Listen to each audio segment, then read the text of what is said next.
समंदर में उठी एक लहर लगभग नजर ही नहीं आती, लेकिन इसकी गोद में एक राज है। ये 950 किलोमीटर प्रति घंटे की रफ्तार से आगे बढ़ती हुई सीधे किनारे की ओर जा रही है। अगर ये लहर अमेरिका के एक सबसे जाने माने शहर से टकराए तो क्या होगा? कुदरत का ये कहर लाखों करोड़ों को मौके का उठा सकता है। सुनामी के रहस्यों पर से पर्दा उठेगा आज सीक्रेट्स ऑफ द अर्थ पर। इंसानों के लिए समंदर हमेशा से बेशकीमती चीजों का खजाना रहा है, लेकिन इसका एक और भयानक रूप भी है। कभी कभी इसकी लहरें खतरनाक सुनामी का रूप ले लेती हैं। 90% सुनामियां पानी के नीचे जबरदस्त भूकंप की वजह से बनती है। सुनामी असल में क्या है? सुनामी पानी की एक दीवार है जिसमें ईंट की दीवार की ताकत होती है। सुनामी समंदर की बाकी लहरों से पूरी तरह अलग है। 11 मार्च 2011 9.0 की तीव्रता से एक भूकंप ने जापान को हिला दिया और उससे उठने वाली सुनामी तोहोकू के प्रांत की ओर बढ़ी। कुछ जगहों पर इसकी लहरें 120 फुट तक ऊंची थीं। 18,000 लोग लापता हुए या मारे गए और 6,000 घायल। 235 अरब डॉलर के नुकसान के साथ यह धरती की सबसे महंगी कुदरती तबाही साबित हुई।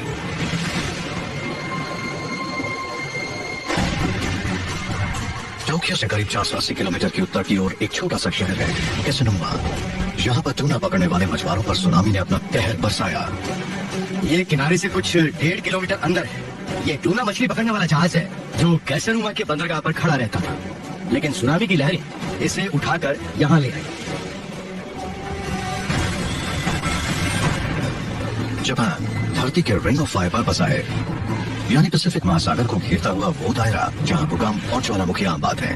पिछली शताब्दी में 14 बेहद खतरनाक सुनामियों के साथ जापान दुनिया का सबसे सुनामीग्रस्त देश बना। लेकिन जापान अकेला नहीं है। समंदर में भूकंप आने से अमेरिका के उत्तर पश्चिमी राज्यों में भी सुनामी आ सकती है। कैसाकेडिया फॉल्ट को ही ले लीजिए, जो रेखा कनाडा से वॉशिंगटन और वॉशिंगटन से ओरेगोन तक फैली है। हम जानते हैं कि अतीत में ये तबाही मचा चुकी है। समंदर की सतह से मिले मिट्टी के नमूने साबित करते हैं कि इतिहास में कई बार यहाँ सुनामी आ चुकी है। सुनामी हमारी धरती पर करोड़ों अरबों सालों से आती रही है, तब से जब से इस धरती पर समंदर है। समुद्री तलछट के कुछ अवशेष सन 1700 में कैस्केडिया फॉल्ट की वजह से आई सुनामी के हैं। भूकंप और उसके बाद आई बाढ़ के किस्से अमेरिका के मूल निवासियों की लोक कथाओं में आज भी जीवित है। ट्री रिंग स्टडी के मुताबिक मृत पेड़ों की बाहरी रिंग की कार्बन डेटिंग से 1699 की तारीख सामने आती है, जो उस सुनामी से पहले उन पेड़ों का आखिरी साल था। लेकिन सटीक तारीख एक रहस्यमय सूत्र से पता चली है। जब वैज्ञानिक जापान गए तब उन्हें सन 1700 में आई सुनामी के रिकॉर्ड्स मिले। इससे ये पता चला कि अमेरिका से टकराने वाली सुनामी वही है जो जापान से भी टकराई थी। अब हम ये जान चुके थे कि सुनामी ठीक किस दिन और कितने बजे टकराई। जापान में मिली जानकारी से पता चला है कि ये सुनामी अमेरिका के उत्तर पश्चिमी हिस्से से 26 जनवरी सन 1700 को रात 9 बजे टकराई। आज वैज्ञानिक कॉस्टस सिनोलाकस जापान आए हैं टोहोकू में आई एक सुनामी का मंजर देखने।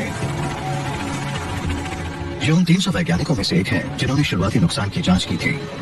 टूना जहाज आज भी वहीं है और उतना ही हैरत अंगेज है।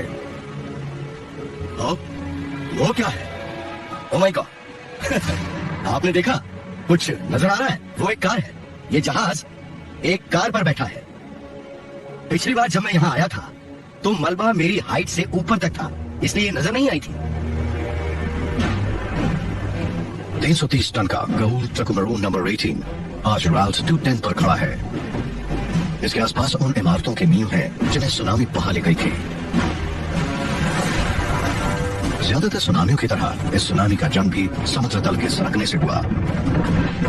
भूकंप के समय फॉल्ट की एक तरफ की जमीन अचानक नीचे धंस जाती है। समुद्र तल में अचानक आए इस बदलाव से पानी ऊपर की तरफ उछलता है और सुनामी का जन्म होता है। जब समंदर के नीचे एक जबरदस्त भूकंप आता है तो उसमें 16,000 करोड़ लीटर पानी उछालने की ताकत होती है। इसके बावजूद बीच समंदर में सुनामी के नीचे इतना पानी होता है कि उसकी लहरें शायद कुछ ही फुट ऊंची होती हैं। अगर आप एक जहाज में बैठे हो और आपके नीचे से सुनामी निकल जाए तो आपको शायद पता भी नहीं चलेगा, लेकिन जब ये लहरें किनारे के करीब आती हैं तो समंदर की गहराई कम होती जाती है, जिसकी वजह से पानी ऊपर की तरफ उठने लगता है और किनारे तक पहुँचते पहुँचते ये इतनी बड़ी हो जाती है कि सब कुछ तहस नहस कर देती है। समुद्र के किनारे से सिर्फ 100 किलोमीटर दूर टोहोकू में आए भूकंप से जापान का तट 60 मीटर पूर्व की ओर खिसक गया। धरती के क्रस्ट में आए इस बदलाव से पूरी धरती का वजन पुनर्वितरण हुआ। इससे धरती की एक्सिस 4 इंच से शिफ्ट हो गई और एक दिन सेकंड के लाखवें हिस्से से कम हो गया।